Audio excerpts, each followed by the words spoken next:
क्या बात है? गोविंद अपने पलंग से उठे, उद्धव को गले लगाया, बोले उद्धव मोहि ब्रज बिसरत नाही, मोहि ब्रज बिसरत नाही।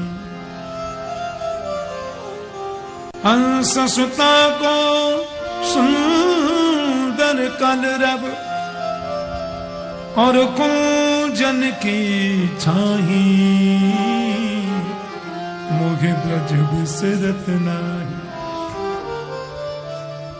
तुम्हारी मथुरा में सब सुविधाएं उद्धव, मैं ये नहीं कहता, पर मेरे ब्रज का सुख कहीं नहीं है। जानते हो, मुझे जरा सा जुकाम भी हो जाता ना, मेरी माँ यशोदा दुनिया भर के वैद्यों को बुलाती, मेरे लाला को कांब है, वो मेरे कन्हैया को छींक क्यों आई।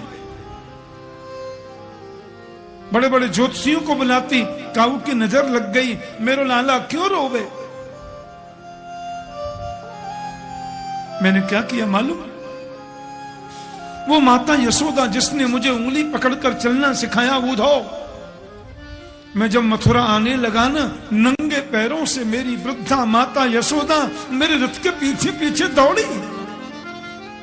लाला रुक जा, राजा रुक जा, लाला रुक जा, ऐसे मुझसे बोली।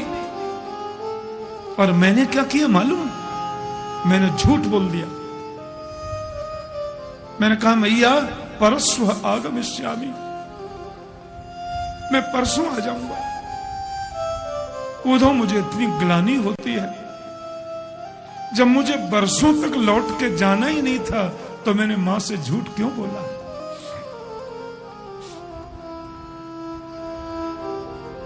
लेकिन मैं जानता हूं उद्धव, यदि मां यशोदा से मैं न बोलता कि मैं परसों आ जाऊंगा तो मां मर गई होती, वो तुरंत मर जाती। मैं गौ चराने वन में जाता, अपनी मुरली बजाता ना उद्धव, तो मेरी गौ माता के छोटे छोटे बछड़े पूंछ उठा के दौड़ते, हजारों की संख्या में मुझे घेर कर खड़े हो जाते। और मैं जब मुरली बजाना बंद कर देता तो ऐसे मुझे देखते, मानो वो आंखों से ये कहने चाहते हो मुरलीधर क्यों बंद कर दी, बजाओ ना। मेरी मुरली के तान को सुनकर के माँ गौ माता के मुंह में चारा भरा रहता, और वो मुंह खोलकर मुझे देखती, मुंह में चारा है, चबाना भूल गई। ये प्रेम की भूमि है ब्रज में। मैंने ब्रजवासियों से धोखा किया। राधा रानी की कृपा, गोपियों का विचित्र प्रेम, नंद बाबा का दुलार, मां यशोदा का वात्सल्य, मैं कैसे भूल जाऊं। उद्धव मुझे याद इसलिए आती है कि उन्होंने भी मेरी याद करते होंगे। एक बार तुम जाओ ना मेरे गोकुल, मेरे नंदगांव, वृंदावन में जाकर उन गोपियों से मिलो, राधा रानी से मिलो, मेरा समाचार कहो, ऐसा कुछ करो कि वे लोग मेरी याद न किया करें। उद्धव ने कहा मैं चला भी जाऊं, मैं बृहस्पति का शिष्य हूं, जहत अजहत लक्षणा का व्याख्यान करूंगा वेदांती भाषा में। क्या समझेंगे वो लोग मेरी भाषा? क्या पहचानेंगे मुझे? भगवान ने कहा थोड़ी सरलता में बताने का प्रयास करना, थोड़ी सरलता में कहने की चेष्टा करना। उद्धव ने कहा आपकी आज्ञा मानकर जाने में मुझे आपत्ति नहीं है, क्योंकि आपका आदेश मेरे लिए अध्यादेश है। पर मेरी बात सुन लो कन्हैया, मैं 2 घंटे से ज्यादा वहां रुक न पाऊंगा। समाचार पढ़ के सुनाया, लौट के आया। भगवान बोले तुम जाओ तो सही,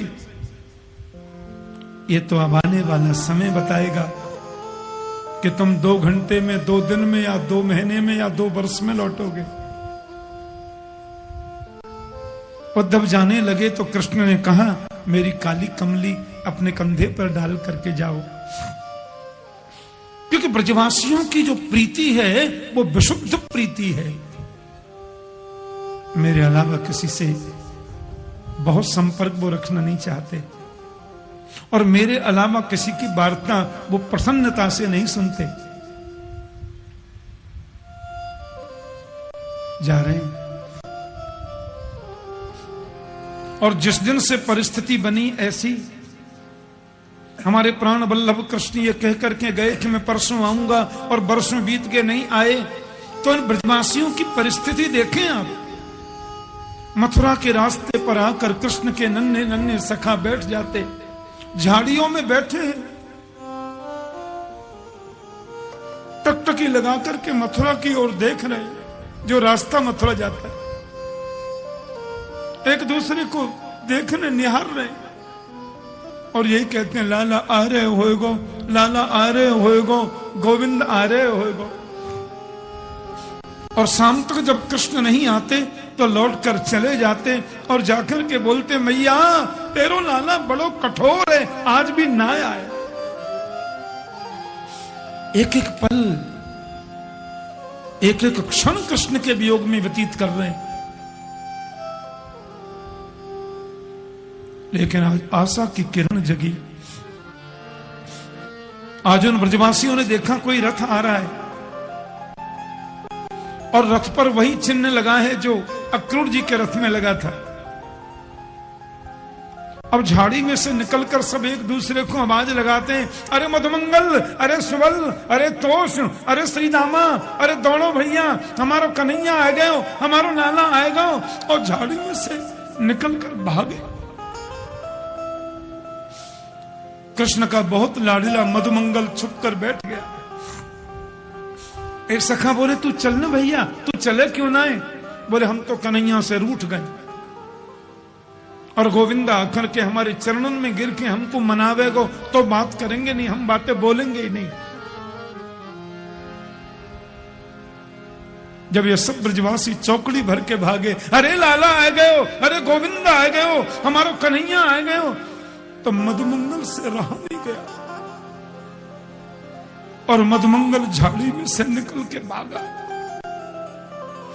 और भागते भागते उन सखाओं से आगे जाने लगा। एक सखा बोले, चौ तू तो रूठ गए कन्हैया से, अब काई को निकल के भाग रहे हो? मधुमंगल बोला, अरे रूठ बाद में जाऊंगा, इतने दिन में मेरा गोविंद आ रहा है, एक बार गले से लगाकर प्रेम तो कर लूं। उन हजारों सखाओं ने आकर के रथ को घेर लिया। मधुमंगल बोलो, या में हमारा कन्हैया है ही ना सके, क्योंकि कृष्ण यदि होतो तो रथ से कूद जाता और हमारे गले लग जाता। सबने पर्दा हटा करके देखा, रथ में उद्धव जी बैठे, और उद्धव से बोले, भाई जी जय श्री कृष्ण। उद्धव ने कहा, जय श्री कृष्ण। मैं उद्धव मथुरा से कृष्ण का मित्र हूं, यदुवंशियों का महामंत्री हूं, बृहस्पति जी का शिष्य हूं। आप लोग मुझे बता सकते हैं मां यशोदा का घर कहां है? नंद महाराज का दर्शन सुलभ कहां होगा? आप लोग ये ना समझना कि कृष्ण वो बड़े व्यस्त हैं, युवराज हैं ना आजकल, याद बहुत करते हैं आप सबकी, इसीलिए तो मैं आया। नजरानी का घर कहां है मुझे बताओ। रोते हुए सखा बोले, वाह रे कन्हैया, परसों की कहकर के गया, और वर्षों बाद हमारी याद भी आई तो मित्र भेज दिया, स्वयं नहीं आया। उद्धव, जिस दिन से प्राण वल्लभ श्री कृष्ण हमें छोड़ करके गए,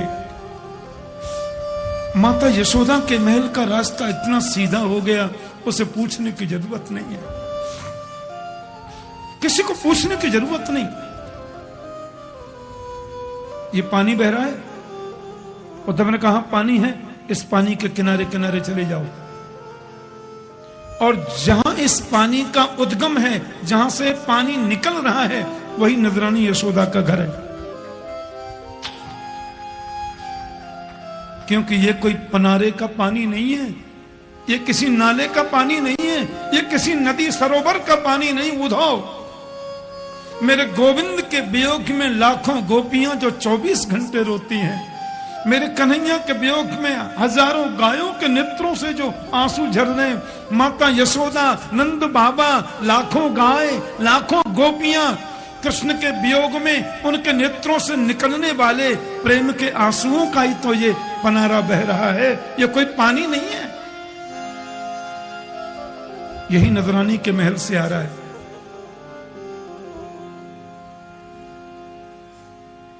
बाप रे, उद्धव तो देखते रह गए। रथ से नीचे ब्रज की भूमि पर पैर रखा,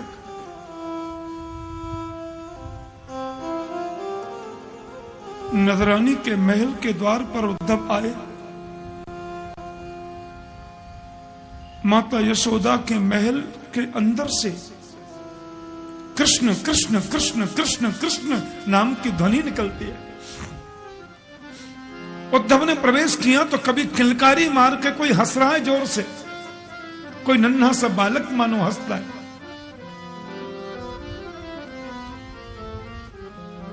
वो है मां यशोदा। गोविंद की याद में 24 घंटे बैठी रहती है। मैया की आंखों से आंसू कभी सूखते नहीं उद्धव। अब तो हालत ये हो गई कि आंख से दिखना भी कम हो गया, इतना रोती है। गोविंद के वियोग में कानों की शक्ति भी कमजोर हो गई उद्धव। तुम थोड़ा जोर से बोलो तो तुम्हारी बात शायद सुन ले।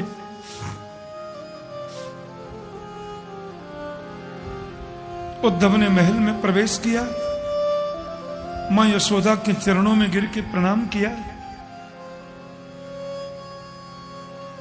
प्रणाम माता, मैं साष्टांग दंडवत करता हूं। किसी ने इशारा किया जोर से। मैं उद्धव बोल रहा हूं मां, मथुरा से आया हूं। उद्धव कृष्ण का मित्र, मेरा प्रणाम। कौन है? धीरे बोलो, धीरे। लेकिन क्यों? अरे जोर से बोलोगे तो मेरे लाला की नींद खुल जाएगी, मेरे गोविंद की नींद खुलेगी। तुम्हें मालूम नहीं, कभी माखन मांगे, कभी चिन्ना मांगे, कभी बहू मांगे। बड़ी मुश्किल से मैंने कन्हैया को सुलाया है कि धूर भरे अंग सोहत श्याम जू, तैसी बनी सिर चूनर चोटी, खेलत खात फिरे अगना, पग पैंजनी बाजत पीरी कछोटी। या छवि को रस खान बिलोकत, भारत काम कला निधि कोटि, काग के भाग को का कहिए, हरि हाथ सुले गयो माखन रोटी।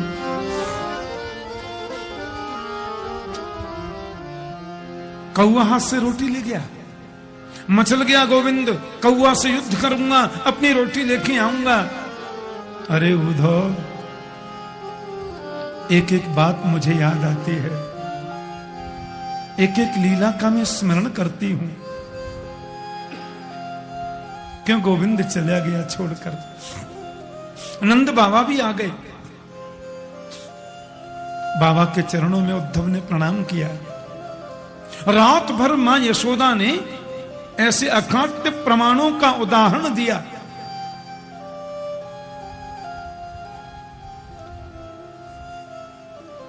उद्धव बौना हो गया। मां, आप मुझे उसके लिए क्षमा कर दो। आप वो बिल्कुल नहीं है जो मैंने सोचा था। मेरे जैसे करोड़ ज्ञानी भी आपके चरणों की धूल के कण पर वार दिए जाएं मां, तो आपके चरणों की धूल के कण की बराबरी नहीं कर सकते। आप तो ज्ञान का भी अगाध सागर हैं। मां ने अपनी भोली भाषा में सब कुछ कह दिया। अद्भुत वात्सल्यमयी भक्ति है मां यशोदा की, वो वात्सल्य का सागर है। मैं राधा रानी का दर्शन करना चाहता हूं। भागवत में एक बड़ा अद्भुत गीत है, भ्रमर गीत, जो भौरा गाता है। ध्यान से सुनना। अब गोपियों के पास में उद्धव जी आए। ऐसा सुंदर निकुंज वन है।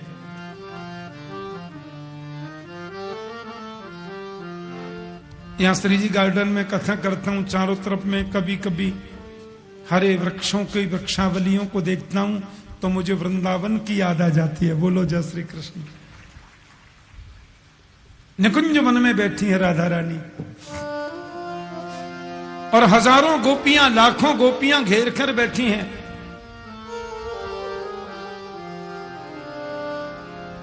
अब इस बात को देखकर के उद्धव को लगा यशोदा मैया के सामने भी बौना हो गया, मैं बोलने के काबिल न रहा, तो गोपियों के सामने तो बोल ही कैसे सकता हूं, मेरी कोई सामर्थ्य नहीं है। इतने में उड़ता हुआ एक भौरा आया। इसी को भ्रमर गीत कहते हैं। भागवत का बहुत अद्भुत गीत है। हम लोग इसकी कुछ पंक्तियां सुनते हैं। संस्कृत में बड़ा मर्म छुपा रहता है। अब भौरा उड़ता हुआ आया, गोपी भौरे को सुनाकर मानो ऊधव से कह रही हैं,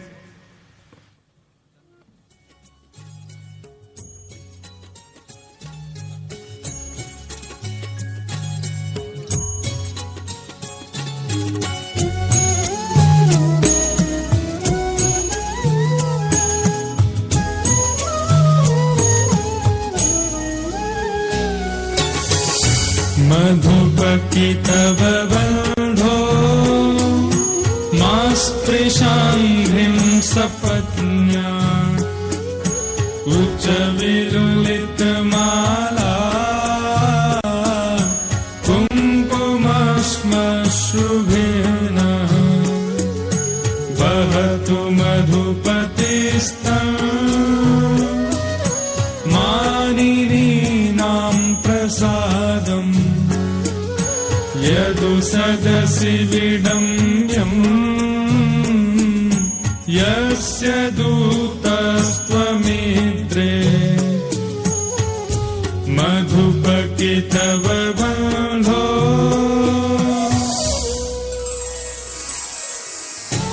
अरे कृष्ण के कपटी मित्र क्यों बार बार हमको मनाने की चेष्टा करता है? हमारे पैरों को स्पर्श मत करे, हमसे बात मत करे तू। सकृदधर सुधां स्वां मोहिनीं पाययित्वा सुमनस इव सत्य तत्यजेस्मान् भवाते परिचरसि कथं पद्मं तु पद्मा यपिबत हितचेता उत्तम श्लोक जल्पै मधुपति तव बंधो।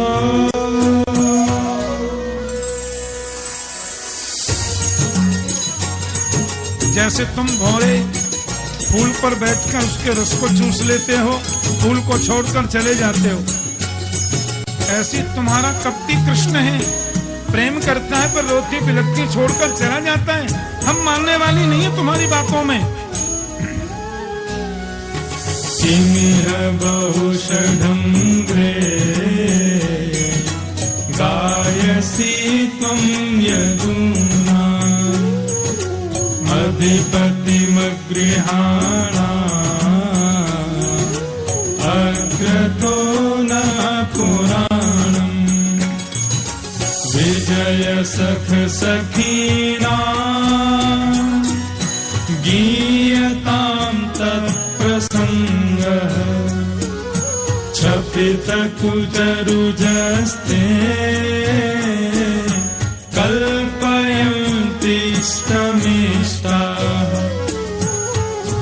मधुपकितव बन्धो। हम सब जानते हैं, अरे षडंगरे, बार बार हमारे पैरों में गिरने का प्रयास मत करो। तू यदुवंशी कृष्ण की यशो गाथा हमारे सामने गाकर हमें चिढ़ाता है। दिवि भुवि चरसाया का स्त्रियस्तदुरापा कपटरुचिरहास भुवि जृम्भस्ययाशु चरणरज उपास्ते यस्य भूतिर्भयङ्कर अपि च कृपणपक्षे युक्तमश्लोकसद्दः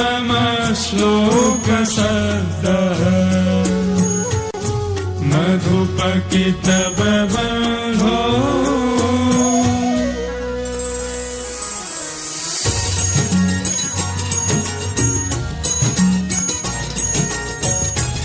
अरे षडंगरे, हमको आकर बार बार तुम मनाने का प्रयास करते हो। हम तुम्हारी बातों में आने वाली नहीं है, हम तुम्हारे स्मरण में आने वाली नहीं है। विसृज शिरसि पादम् वेद्म्यहं चाटुकारी अनुनय विदुषस्ते मुकुन्दा स्वकृत इह विशिष्टा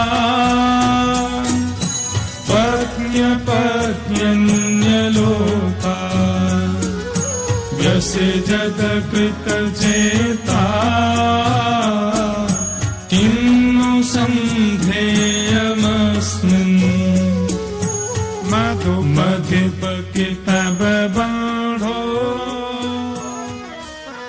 अरे कृष्ण के कपटी मित्र हमें बार बार मनाने का प्रयास करते तुम्हारी और कृष्ण की स्थिति एक जैसी है। तुम कमल पर बैठकर उसके रस को चूसते हो, फिर कमल से संबंध छोड़कर चले जाते हो। ऐसे ही तुम्हारा कृष्ण है। वो आज का नहीं, जन्म जन्मांतर का कपटी है। हम जानते हैं उसकी आदत को। क्या बिगाड़ा था राजा बलि ने? उसके पास में गए, मृगायुरिव कपीन्द्रम बिभ्यधे लुब्ध धर्मा स्त्रियमकृत विरूपाम स्त्रीजितः कामयानाम। वो बेचारी सुर्पणखा आई थी पाउडर लगा के, शादी रचाने आई, शादी मादी करना तो कुआं भाड़ने गया, नाक कान काट दिया। राजा बलि के यहां पर वो ठिगना सब बामन बनकर के गए, सब कुछ लूट लिया और बाली को छुपछुन के बाण मार दिया। आज का नहीं, जन्म जन्मांतर का वो कपटी है। उद्धव ने कहा, वो हो, ये गोपियां तो सब जानती हैं कि जो राम है वही कृष्ण है, जो कृष्ण है वही नारायण है। अहो यूजम स्व पूर्णार्था भवत्यो लोक पूजिता क्वेमा स्त्रियो बनचरी व्यभिचार दुष्टा कृष्णे क्वचैष परमात्मनि रूढ़ भावा। कृष्ण के प्रति इनकी विचित्र रीति। फिर भी भैया बृहस्पति के चेला है तो उपदेश तो करना पड़ेगा। उद्धव ने कहा माफ करना देवी हो, जिस कृष्ण के वियोग में तुम रोती हो, जिस कृष्ण के वियोग में तुम विलाप करती हो, वो साक्षात पूर्ण ब्रह्म जगदीश्वर है, ब्रह्म है। और ब्रह्म जो होता है उसके लिए रोना कैसा? उसके हाथ होते नहीं, पैर होता नहीं, शरीर होता नहीं, वो सर्वत्र व्याप्त है, सर्वत्र उसकी सत्ता है। मुझे ऐसा लगता है कि व्यक्ति को योग के माध्यम से मन पर निग्रह करना चाहिए और निग्रह मन के द्वारा ब्रह्म चिंतन करना चाहिए। रोना धोना जीवन के लिए खत्म। बोले उधो मन ना रहे 10-20, एक हत्यो सो गयो श्याम संग को आराधे। उधो मन केवल एक होता है और एक मन को चुराकर कृष्ण यहां से ले गए। अब दूसरा मन हमारे पास है ही नहीं तो तुम्हारे ब्रह्म का चिंतन किससे करें? अरे मन हो तब न चिंतन किया जाए ब्रह्म का। इंद्रिय शिथिल भई माधव बिन, जो देही बिनु शीस। तुम तो सखा श्याम सुंदर के, सकल जोग के। बिना कृष्ण के शरीर का अस्तित्व नहीं है। हम तो गोपी हैं और गोपी का तो मतलब होता है गोभी इंद्रिय ही कृष्ण रसम पिबती थी गोपी। और कृष्ण के जाने के बाद तो इंद्रिय शिथिल हो गई। पर हमारी भी एक बात सुन लो, तुम कहते हो उसका शरीर नहीं होता तो गलवैयां दे के रास रचाया कैसे? तुम कहते हो हाथ नहीं होते तो गौ माता को पकड़कर गौ चराने गया कैसे, हाथ में छड़ी लेके? तुम कहते हो मुख नहीं होता तो माखन मिश्री हमारे सामने हमारे घर में पाया कैसे? उनके चरण नहीं होते तो रास रचाया कैसे? अरे ऊधो तुम भय बोरे, पाती लेके आए दौरे। योग कौन जाने यहां रोम रोम श्याम है। यहां तो रोम रोम में गोविंद बैठा है। अच्छा तुमको शायद ये भ्रम हो गया कि हम जो कृष्ण के वियोग में रोती हैं, इसका मतलब शायद तुमने ये लगाया कि हम कृष्ण से मिलने को रो रही हैं। गलत। हम कृष्ण से मिलने को नहीं रो रही हैं। यदि केवल कृष्ण से मिलना हमारा ध्येय होता उधो, तो हम सवेरे कृष्ण से मिलने जाती, शाम तक 2 बार मिलके वापस आ जाती। मथुरा दूर है क्या? पर हमारे जाने से, हमारे मथुरा पहुंचने से श्री गोविंद की स्वतंत्रता में किसी भी प्रकार का व्यवधान यदि आता है तो जीवन पर्यंत हम कृष्ण से मिलेंगी ही नहीं। पर इस दिल में सिवाय कृष्ण के किसी दूसरे को जगह मिल भी नहीं सकती। बोलो जय श्री कृष्ण। कौन ब्रह्म, कौन परमात्मा, कौन योगेश्वर, कौन क्या? हमारा तो सब कुछ कृष्ण है। कृष्ण तन, कृष्ण मन, कृष्ण ही हमारो धन। कृष्ण तन, कृष्ण मन, कृष्ण ही हमारो धन। आठों याम ऊधो, हमें कृष्ण ही सो काम है। हमारा तो सब कुछ केवल कृष्ण है। सिवाय कृष्ण के हम किसी को जानते नहीं। क्योंकि आश्रिष्यवा पादरताम पिनष्टुमाम, तदर्शनाम मन्महताम करोतु वा। यथा तथा वा विदधातु लंपटो, मत प्राणना तस्तु सेवना पर। वो हमको हृदय से लगाकर पीस डालें, चाहे पैर की ठोकर से मर्मांतक पीड़ा पहुंचाकर मार डालें, जैसा उनको लगे वैसा करें, लेकिन मत प्राणनाथस्तु स एव ना पर। हमारे प्राणनाथ केवल कृष्ण हैं, दूसरा कोई हो नहीं सकता। अब तो गोपियां कृष्ण वियोग में मेरी सुनो में अभी भौरा से बात कर रही थी कि अपिबत मधुपुर्याम आर्य पुत्रो धुनास्ते स्मरति स पितृगेहान् सौम्य बंधुश्च गोपान् क्वचिदपि स कथानः किंकरीणां गृणीते भुजम गुरु सुगंध्यम मूर्धन धास्यत् कदानु। उल्हाना देती भी जा रही है और ये भी लग रहा है कृष्ण को कहीं बुरा न लग जाए। अब गोपी भावावेश में आ गई। ऐसी प्रेम की नदी उनकी वाणी से बह रही है, ऐसे भाव का सागर उनके नेत्रों से बह रहा है। मेरी सुनो मेरी सुनो मेरी सुनो मेरी सुनो। और सुनाते सुनाते गोपियां रुदन करने लगी। उनके नेत्रों से बहने वाले प्रेम के आंसू एक सरोवर के रूप में परिवर्तित हो गए और प्रेम का सरोवर एक भाव की नदी बन गई। भाव की नदी एक अथाह सागर बन गई प्रेम का। और उस प्रेम के सागर में उद्धव ने ऐसा गोता लगाया, उवास कतिचिन मासान, कई महीना बीत गए। उद्धव की आंखें खुली। आसाम हो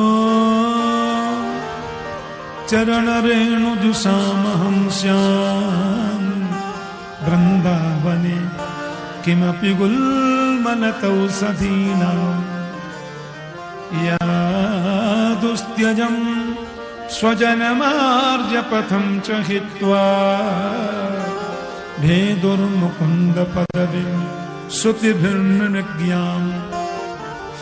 मेरे जीवन की एक ही आशा है, मेरे जीवन की एक ही अभिलाषा है, मनुष्य का जन्म मिले तो वृंदावन में मिले, पशु पक्षी भी बनूं तो ब्रजमंडल में बनूं, कोई पत्थर का टुकड़ा बनूं तो गिरिराज की तलहटी का बनूं, घास का कोई तिनका बन जाऊं तो भी ब्रज में बनूं, ताकि गोपियों के चरणों की धूल उड़कर मेरे मस्तिष्क पर पड़ जाए तो मैं भी पवित्र हो जाऊं। बोलो जय श्री कृष्ण। और गोपियों से उद्धव ने कहा, मैं आपको वचन देता हूं देवी, सायंकाल का सूर्यास्त बाद में होगा, गोपाल यहां होंगे। ऊधो सूधो है चलो सुन गोपिन के बोल, ज्ञान बजाई डुमडुमी प्रेम बजायो ढोल। अरे बोलो ना प्रेम से जय श्री कृष्ण। उद्धव जी लौट करके आए तो परमात्मा गोविंद मुस्कुरा करके बोले, आइए आओ ज्ञानी जी। उद्धव ने गोपियों के चरणों की धूली को प्रणाम किया। गोपियों को प्रणाम नहीं, गोपी के चरणों को प्रणाम नहीं, गोपियों के चरणों की धूली को प्रणाम करके आए हैं। वंदे नंद ब्रज स्त्रीणाम पादरेणुम अवीक्षणशः यासाम हरि कथोद्गीतम पुनाति भवनत्रयम्। भगवान ने कहा, आओ उद्धव। उद्धव बोले, आपसे बड़ा कठोर तो मैंने कोई देखा ही नहीं। आप कैसे रह पाते हैं गोपियों के बिना? अरे मैंने तो उनके प्रेम सागर में गोता लगाया है, चाह कर भी मैं निकल न सका, पर मैंने उनको वचन दिया है, आप अभी चलिए। भगवान, मुझे बहुत प्रसन्नता है उद्धव, तुम ज्ञानी तो थे पर भक्ति की मुझे कमी नजर आ रही थी।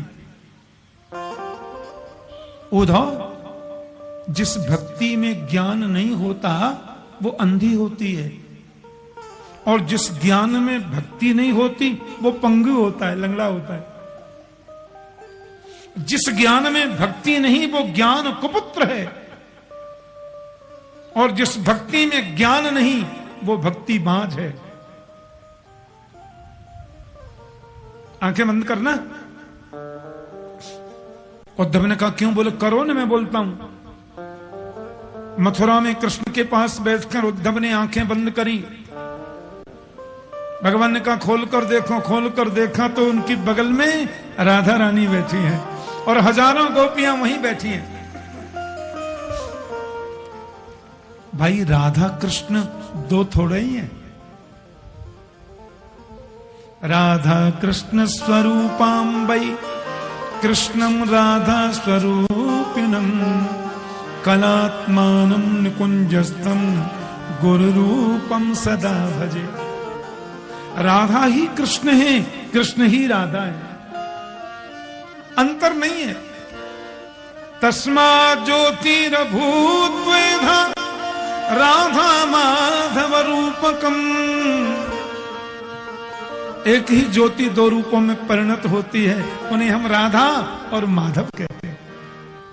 वही राधा माधव है। बोलो ना प्रेम से जय श्री कृष्ण। उद्धव का मन का संदेह दूर हो गया। भगवान को